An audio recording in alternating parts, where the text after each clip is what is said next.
Magandang araw po mga kapuntos, at sa araw na ito po meron po akong tampok na video para sa inyo at sana ay magustuhan ninyo.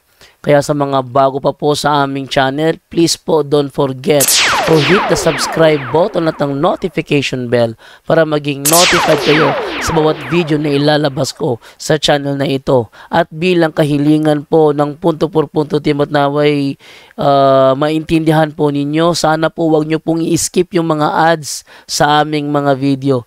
Sa maliit na bagay na po na yan, malaking tulong po yan sa ating programa at sa ating ministry. Sana po maunawaan po ninyo. Maraming salamat po, kaya wag na po natin patagalin. Simulan na po natin.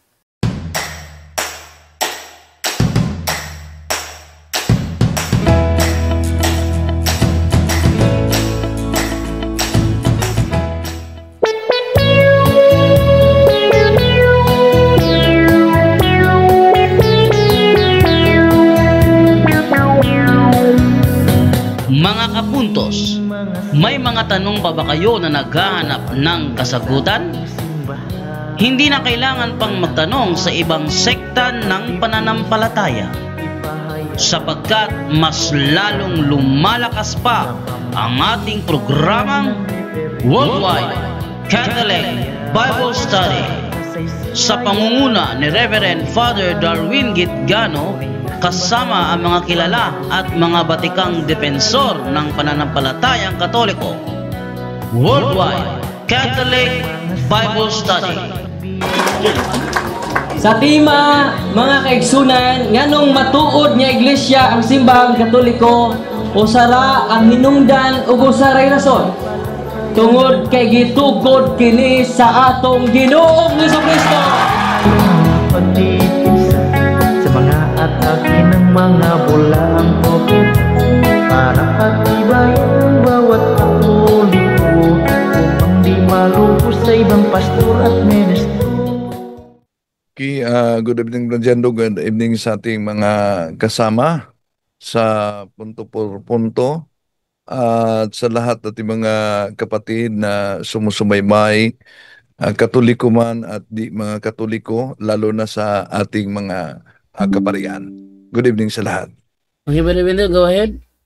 Okay, so sa pagkakataong ito mga mahal na kapatid, ating tatalakayin ang dahilan kung bakit ang grupo ng INC, Iglesia ni Cristo, talagang matindi ang kanilang galit sa simbahang Katoliko. Katoliko ang palaging binanatan nila. Bakit?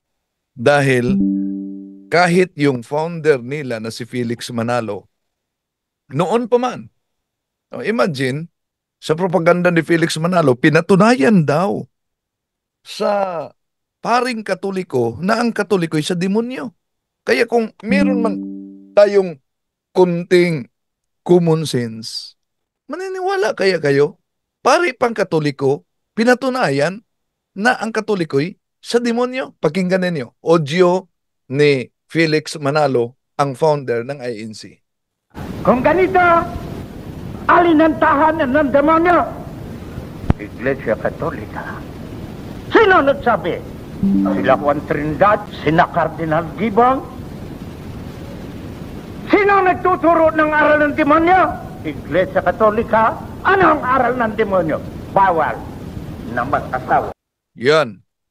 Sila si Father Juan Trinidad daw, si Cardinal Gibbons, nagsabi na ang Katoliko'y aral ng demonyo. O so kung yung mga inosinteng Katoliko, mga kapatid, mapa-oo talaga nitong propaganda nila ni Mr. Felix Manalo sa Iglesia ni Cristong 1914, mga kapatid. Kaya di tayo magtaka kung bakit grabe talaga ang kanilang banat, grabe talaga ang kanilang tuligsa. Bakit? Una, kahit si Father Darwin, binanatan din. Maramdaman mo talaga ang parang galit, sa simbahang Katoliko at sa mga nasa simbahang Katoliko. Ang paring Sigitgano ay sa demonyo. Bakit ko sinabing mandaraya ka? Ang dami mong kasinungalingang ginagawa. Iyon. Daming mga kasinungalingang ginagawa daw at banat din sinita sa akin. Palagay ko ito si Wendell Talimong wala nang pag-asa ito. Pero hindi ko naman hinahatulan to. Kasi halatang halata, kitang-kita yung kanyang pagdaraya. Iyon. Grabe ang mga atake nila, personal na. Sinagot lang natin mga kapatid yung nauna nilang banat sa pananampalatayang Katoliko. At kung sasagutin natin, yon personal attack na. Isa sa mga paulit-ulit na banat ng mga INC sa pananampalatayang Katoliko, mga kapatid, na ang Katoliko ay sa demonyo. Bakit sa demonyo? Una, ginagamit nila yung mabasa sa unang Timoteo kapitulo. Ito po ang ginagamit nila palagi. Kaya nga po, alang-alang sa lahat ng mga sumusubaybay sa atin, kapatid na Rene, basahin natin sa Biblia. Kung may binabanggit man po sa Biblia at talaga namang meron, ukol sa pagbabawal ng pag-aasawa, yun po ba'y kaninong aral? Aral po ba ito ng Panginoon Diyos? Tinitiyak natin, kapatid na Michael. Aral yan ng kalaban ng Diyos. Kaya ang sumusunod sa aral na yan, ang sinusunod nila, ang kalaban ng Diyos.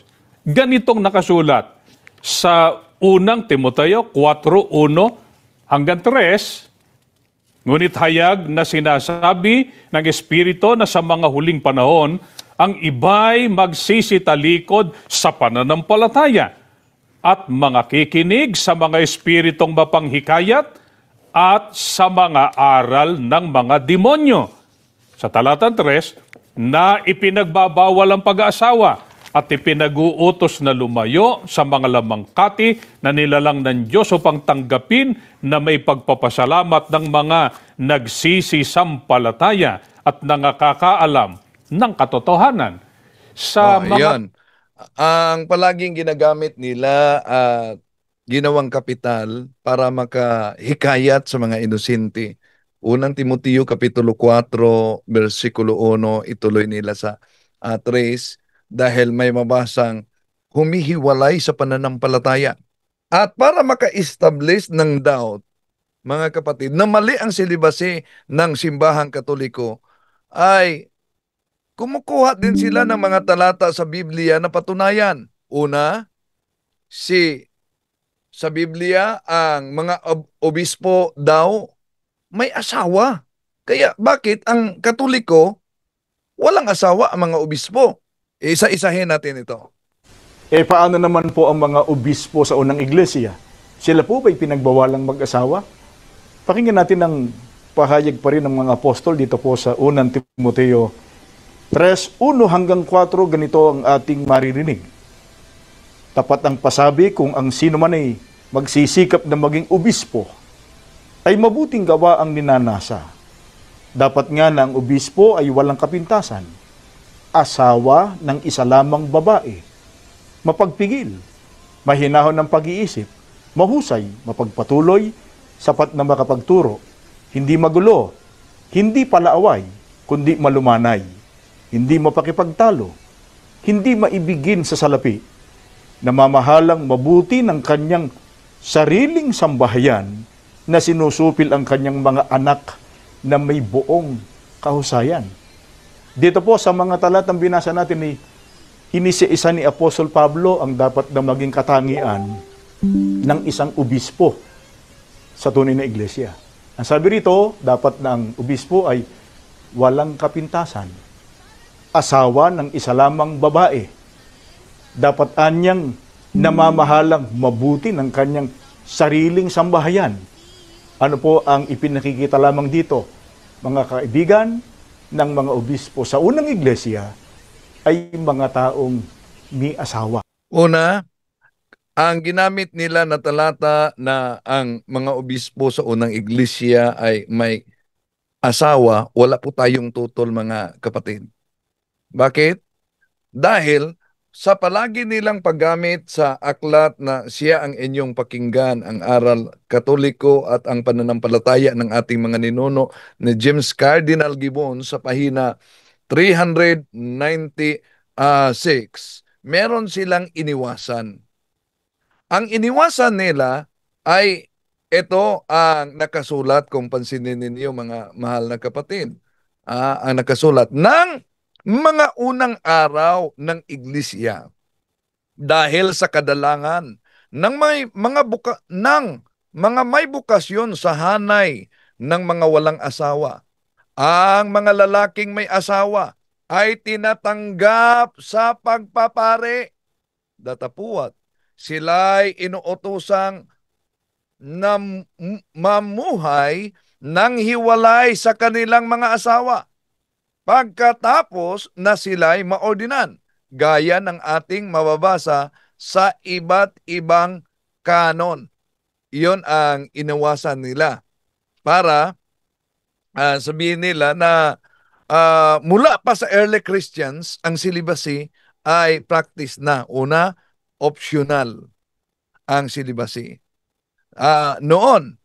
Pero ang tanong, bakit po ba mabasa na unang Timoteo Kapitulo 3, versikulo 2 na noong unang panahon ng mga Kristyanismo, ang obispo kailangang merong isang asawa? Dahil ulitin ko, optional noon ang vow of celibacy, yung di pag-aasawa. Kaya may mga obispo at pare noon, kahit ngayon sa mga pare sa Eastern churches, na may asawa. Pero yung mga obispo ay may celibacy na sa Eastern churches, mga kapatid. So, kung tingnan natin ang ginagamit nila, unang Timoteo Kapitulo 3, versikulo 2, binanggit nila obispo. At tandaan natin, ang kanilang sikta, wala namang obispo. Wala ding pare. Kung tingnan din natin sa history, kasaysayan, sa noon pa man, kahit nga sa mga Santo Papa, may mga nakatala sa kasaysayan na ang mga may mga Santo Papang may asawa noon, mga kapatid. Pero isa sa mga ginagamit nila na talata sa pagtuligsa sa pananampalataya natin, itong unang Timoteo Kapitulo 4:1-3. Kaya nga po, alang-alang sa lahat ng mga sumusubaybay sa atin, kapatid na Rene, basahin natin sa Biblia. Kung may binabanggit man po sa Biblia at talaga namang meron, ukol sa pagbabawal ng pag-aasawa, yun po ba'y kaninong aral? Aral po ba ito ng Panginoon Diyos? Tinityak natin, kapatid na Michael. Aral yan ng kalaban ng Diyos. Kaya ang sumusunod sa aral na yan, ang sinusunod nila, ang kalaban ng Diyos. Ganitong nakasulat sa unang Timoteo 4:1-3, ngunit hayag na sinasabi ng Espiritu na sa mga huling panahon, ang iba'y magsisitalikod sa pananampalataya at mga kikinig sa mga espiritong mapanghikayat at sa mga aral ng mga demonyo. Sa talatang 3, na ipinagbabawal ang pag-aasawa at ipinag-uutos na lumayo sa mga lamangkati na nilalang ng Diyos upang tanggapin na may pagpapasalamat ng mga nagsisisampalataya at nakakaalam ng katotohanan. Sa mga talatang binasa po natin ng ukol sa pagbabawal ng pag-asawa, aral yan ng mga demonyo. Yun, aral daw ng mga demonyo ang pagbabawal sa pag-asawa, mga kapatid. Isa-isahin natin yan. At para iugnay nila ang celibacy, ginagamit nila itong aklat na pananampalataya ng ating mga ninuno ni James Cardinal Gibbons, at ito ang kanilang binasa. Ang pamagat nito ang pananampalataya ng ating mga ninuno. Ang aklat na ito ay sinulat ng Cardinal James Cardinal Gibbons. Siguro po, pinakamaganda, ipakita natin yung mismong larawan ng Cardinal doon sa first page nung nasabing aklat. Etong kanyang larawan, tinagalog po ito ni Rufino Alejandro. meron po itong mga kaukulang pagpapatibay. May nihil obstat, may imprimatur. Makatwid, official na aklat ito ng Iglesia Katolika. Opo. Ang babasahin po natin ay pahina 396. Ang disiplina ng Iglesia, ang tinutukoy, Iglesia Katolika, ay ipinatupad buhat pa sa pasimula sa pamamagitan ng pagbabawal sa mga saserdote. Ang tinutukoy ng saserdote, mga pare, na mag-asawa pagkatapos na sila'y maordinan. At maliban dyan mga kapatid, dahil sa naturang talata, kung pansinin ninyo, may sinabi din sa karugtong na ipinag-uutos na lumayo sa mga lamangkati o karne. At gagamitin din nila itong aklat na ito na ang pamagat ay siya ang inyong pakinggan, ang aral katoliko, para idugtong-dugtong nila sa pahina 139 sa naturang aklat. Ito po ang nakasulat. Ang ikalawang utos sa Santa Iglesia Katolika ay ang maggayuno at huwag kumain ng anumang lamangkati o karne sa mga araw na ipinagbabawal niya. Kaya, sa paggamit nila sa mga aklat na ito, mga kapatid, na binanata nila talaga ang pananampalatayang Katoliko, idugtong pa nila, inaamin ng otoridad Katoliko na ang simbahang Katoliko galing talaga sa demonyo. Pakinggan natin paano minadjik ni Barba gamit ang aklat, How Did the Catholic Church Start? Kaya mga CFD, dapat alam ninyo ito. Pero ang mastermind, at tugar sa inyong libro, gusto na ako, they all together fantastic to say that the remote beginning, they all together fantastic to say that the remote beginning of the Catholic Church go back to the horrible day when Lucifer, yung yawa. Yan. So, anong napansin ninyo mga kapatid? Pagbasa ni Barba dito, ang napansin ninyo, ito po ang pagbasa niya. So, tingnan niyo paano minadjik. At tugar sa inyong libro, gusto na ako, they all together fantastic to say that the remote beginning, they all together fantastic to say that the remote beginning. So, they all together fantastic to say that the remote beginning. Pero alam nyo ba, isang oring pandaraya ito. Bakit? Mga mahal na kapatid. Dahil kung tingnan natin, ito kasi ang nakasulat. Pansinin niyo. At iniwasan. Iniwasan talaga. It is not altogether fantastic to say. Pansinin niyo it is not altogether fantastic to say that the remote beginnings. Pero pakinggan ninyo, paano niya binasa? Pinagchap-chap ang aklat Katoliko. At tugar sa inyong libro, gusto na ako, they all together fantastic to say that the remote beginning. So napansin niyo ba ang nakasulat? It is not altogether fantastic to say. Paano niya binasa? At tugar sa inyong libro, gusto na ako, they all together fantastic to say that the remote beginning. Saan mabasa dito ang di all together? Hindi niya binanggit yung not. Hindi niya binanggit yung not. Walang mabasang di all together. Ang nakasulat, it is not all together. Pero ang pagbasa niya, at tugar sa inyong libro, gusto na ako, they all together fantastic to say that the remote beginning. They all together fantastic to say that the remote beginning of the Catholic Church go back to the horrible day when Lucifer, yung yawa.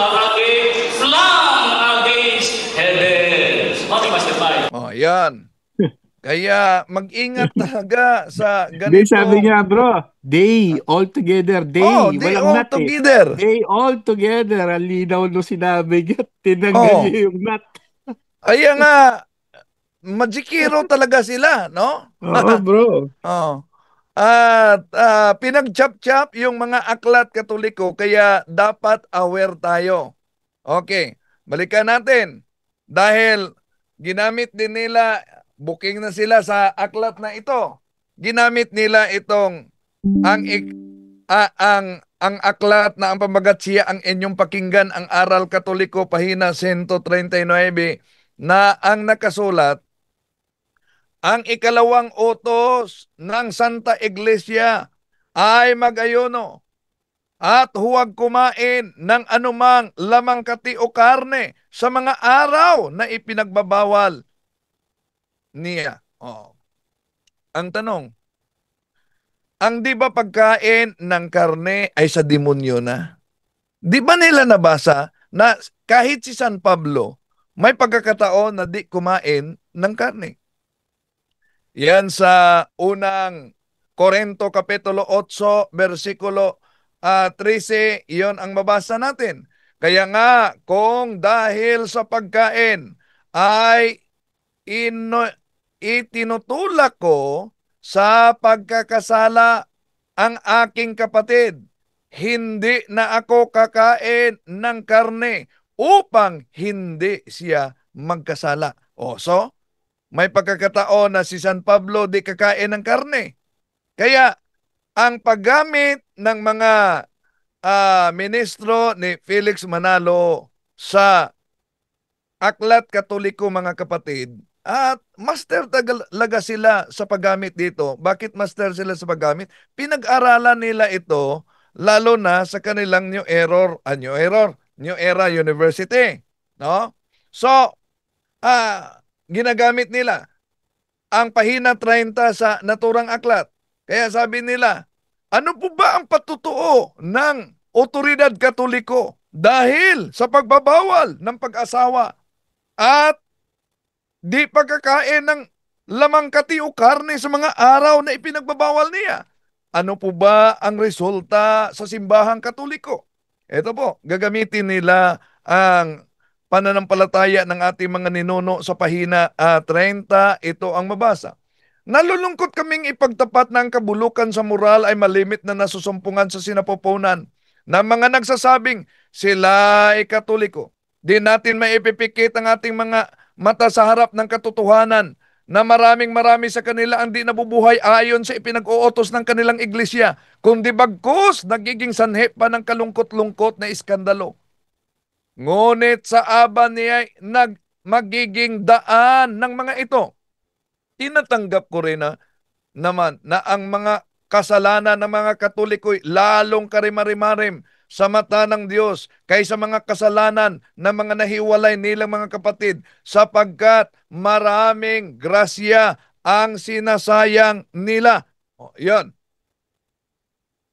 Anong konklusyon ng mga ministro dito?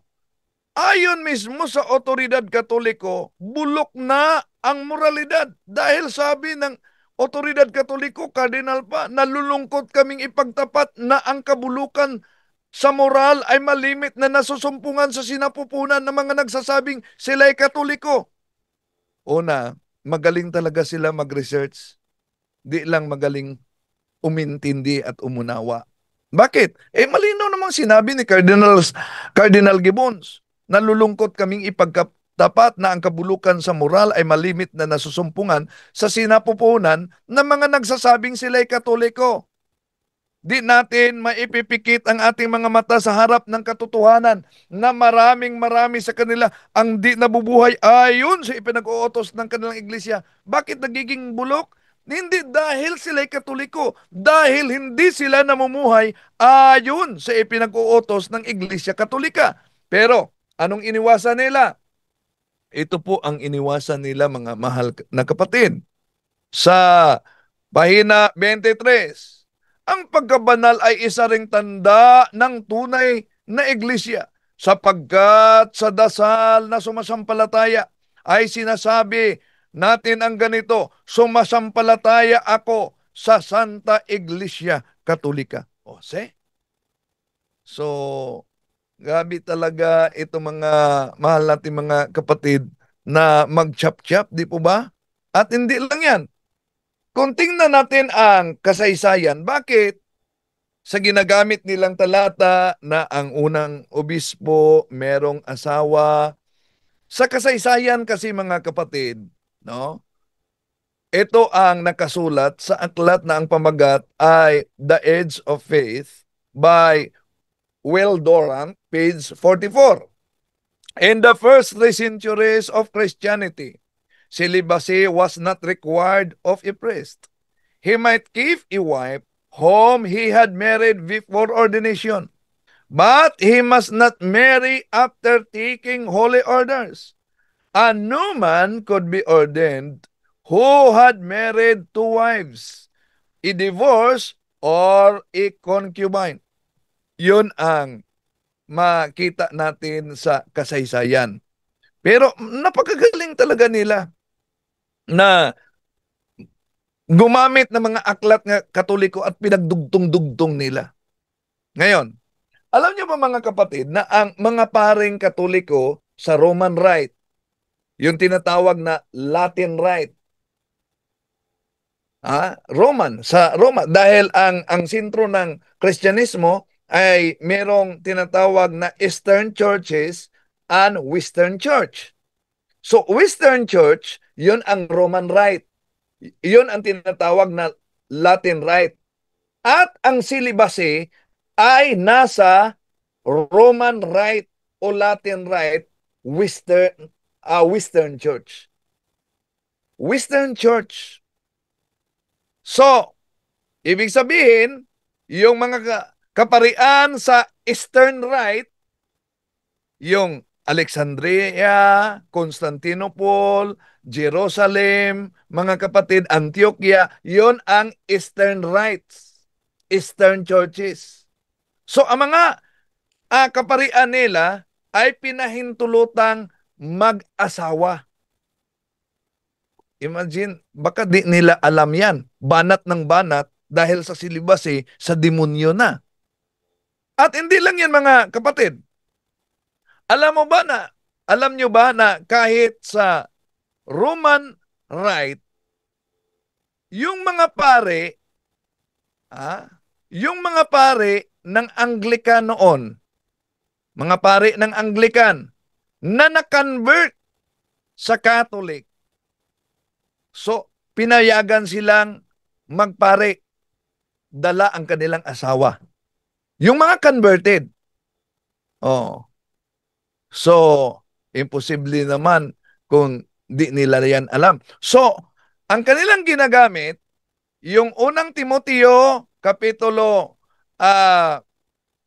4:1-3, ito ang mabasa kasi, ngunit hayag na sinasabi ng Espiritu na sa mga huling panahon, ang iba'y magsisitalikod sa pananampalataya at makikinig sa mga espiritong mapanghikayat at sa mga aral ng mga demonyo na ipinagbabawal ang pag-asawa at ipinag-uutos na lumayo sa mga lamangkati. Ang tanong, may footnote diyan. Sino ang tinutukoy? Sino po ba ang tinutukoy? Tingnan natin sa Douay Version Bible, may footnote kung sino. Because Bible must be interpreted according to the context in which it emerged. O ito, mabasa. Sino ang tinutukoy ni San Pablo? Yung mga Gnostics, yung grupo ng Marcionites, yung mga heretikong Encratites, yung mga Manicisians, and other ancient heretics who absolutely condemned marriage and the use of all kind of meat because they pretended that all flesh was from an evil principle, whereas the Church of God, so far from condemning marriage, holds it a holy sacrament and forbids it to none but such as by vow have chosen the better part. So, yun ang nasa footnote, no? Di po ba mahilig naman itong mga ministro ni Felix Manalo maggamit ng footnote, mga kapatid. So malinaw na yung silibase para sa simbahang Katoliko, hindi yan doktrina ng mga demonyo. Out of context lang sila.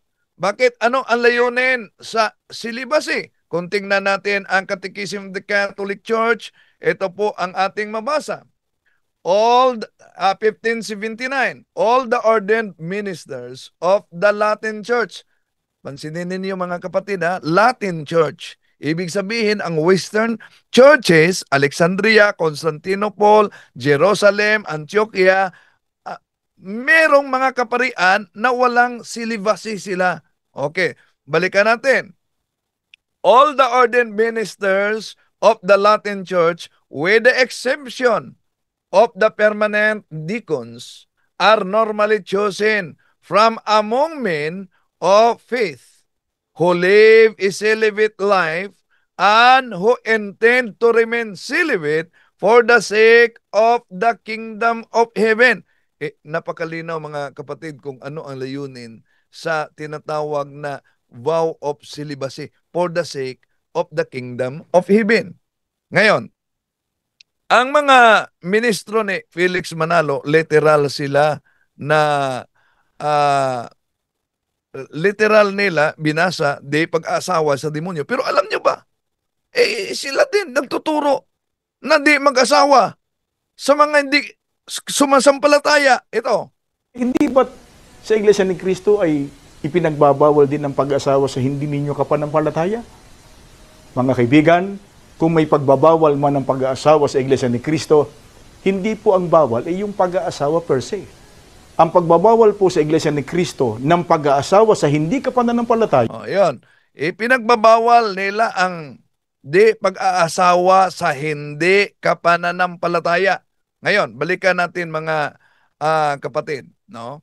Yung sinabi nila sa naturang talata na unang Timoteo 4:1-3, na hindi pag-asawa ay sa demonyo. So kung literal ang kanilang interpretasyon na hindi pag-aasawa ay sa demonyo, abay, nakalimutan ba nila na ang Diyos mismo may bahagi sa kasulatan na nagsabing, si Yahweh, huwag kang mag-aasawa o magkaroon ng anak. Utos ni Yahweh, utos ng Diyos. Saan yan? Nasa Jeremias Kapitulo 16:1-2, eto mabasa natin, muling nagsalita sa akin si Yahweh at ang sabi, huwag kang mag-aasawa o kaya'y magkakaanak sa lupaing ito. Kung ang di pag-asawa ay sa demonyo, ibig po ba sabihin na ang Diyos ay nagturo na aral ng demonyo?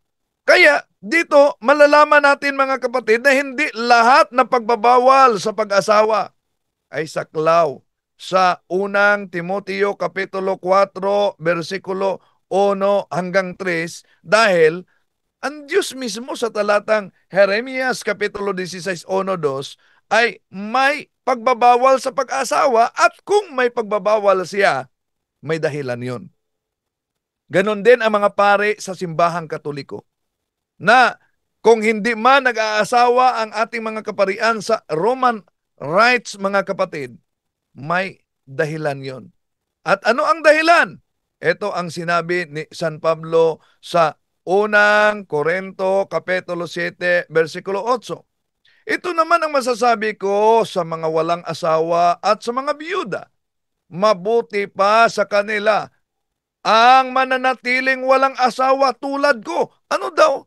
Si San Pablo walang asawa.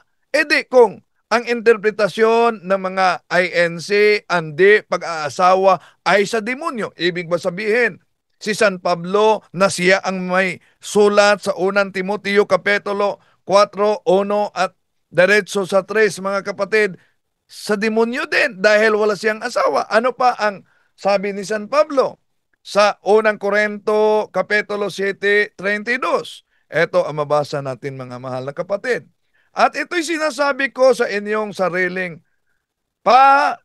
kapakinabangan, hindi upang alisin ko ang inyong kalayaan, kundi dahil sa bagay na nararapat at upang kayo'y maglilingkod sa Panginoon ng walang abala. Ano daw ang dahilan? Upang maglingkod sa Panginoon na walang abala. Kaya, ano ang kanyang sabi sa unang Korinto 7:32-34? Malinaw ang sabi ni San Pablo, nais kong mailayo kayo sa mga alalahanin sa buhay. Ang pinagkakaabalahan ng lalaking walang asawa ay ang mga gawaing ukol sa Panginoon, kung paano niya mabibigyan ng kaluguran ang Panginoon. Ngunit, ang pinagkakaabalahan ng lalaking may asawa ay ang mga bagay ng sanlibutan ito, kung paano niya mabibigyang kaluguran ang kanyang asawa. Dahil dito'y hati ang kanyang malasakit.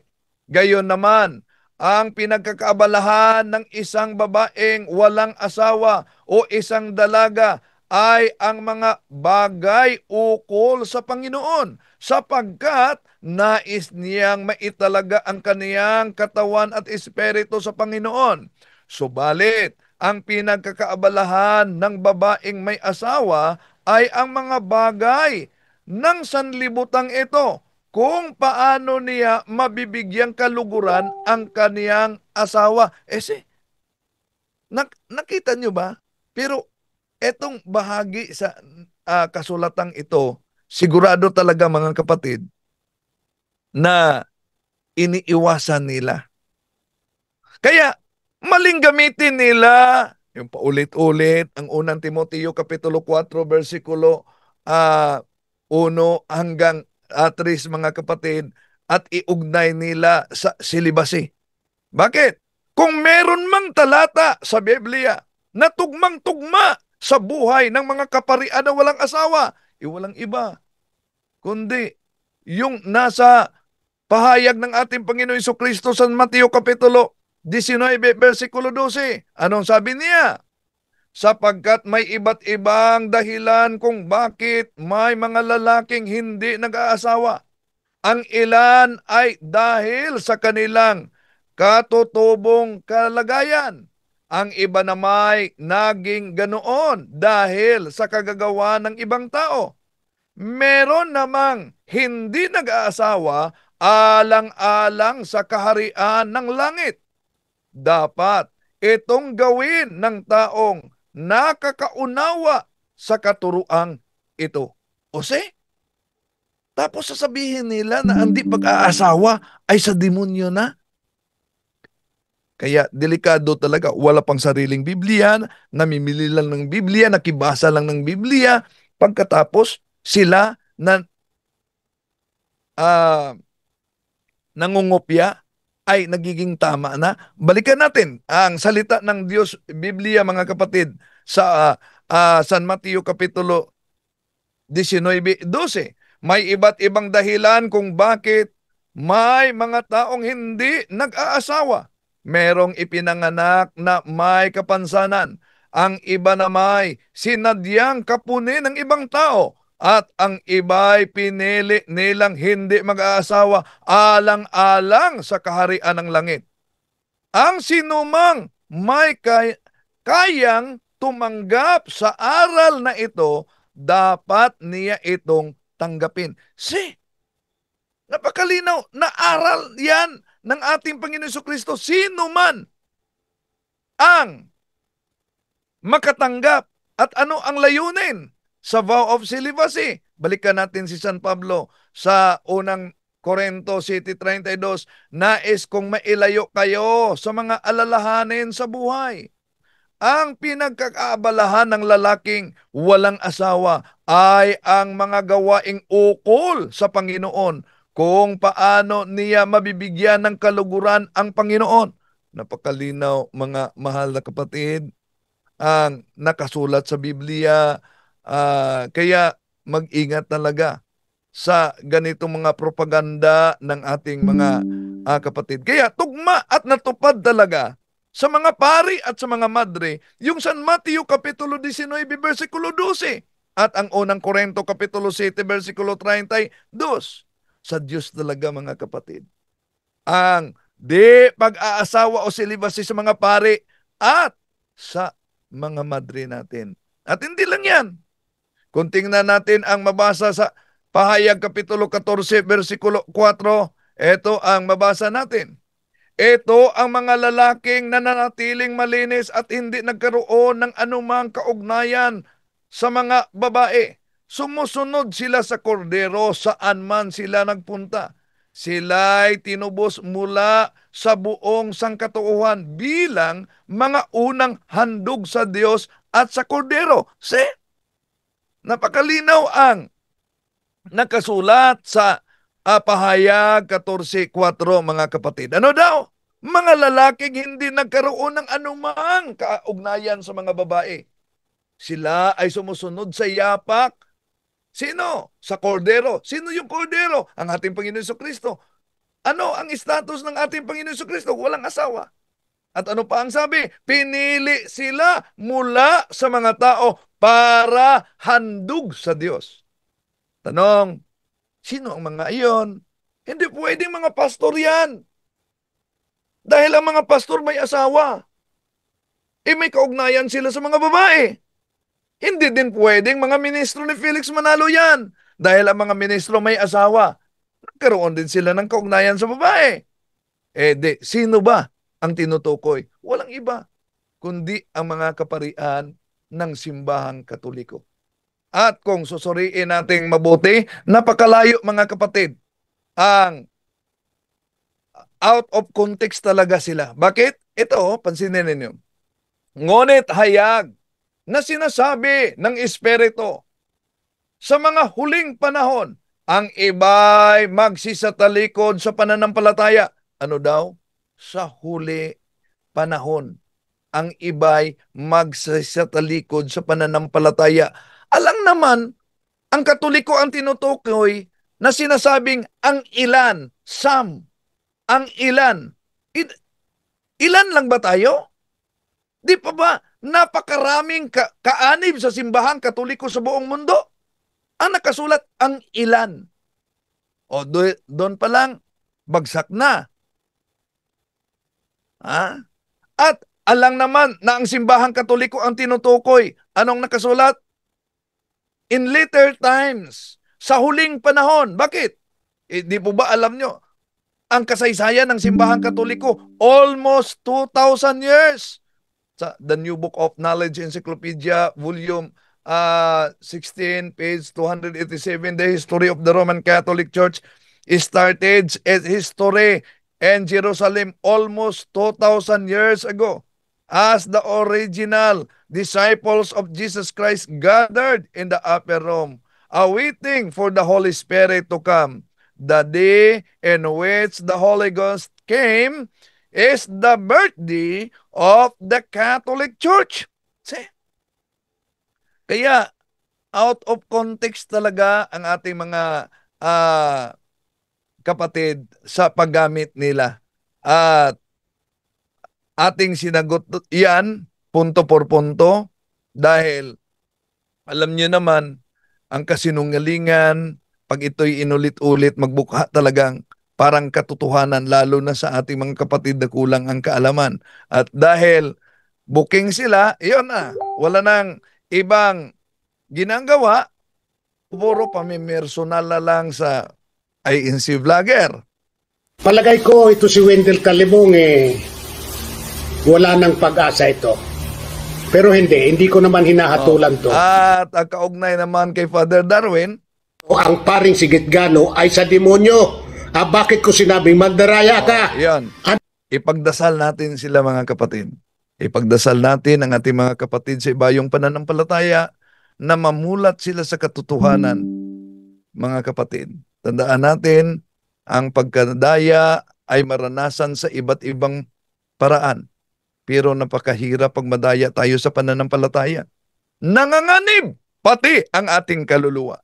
Dito lamang, balik sa inyo, Brad Jendo.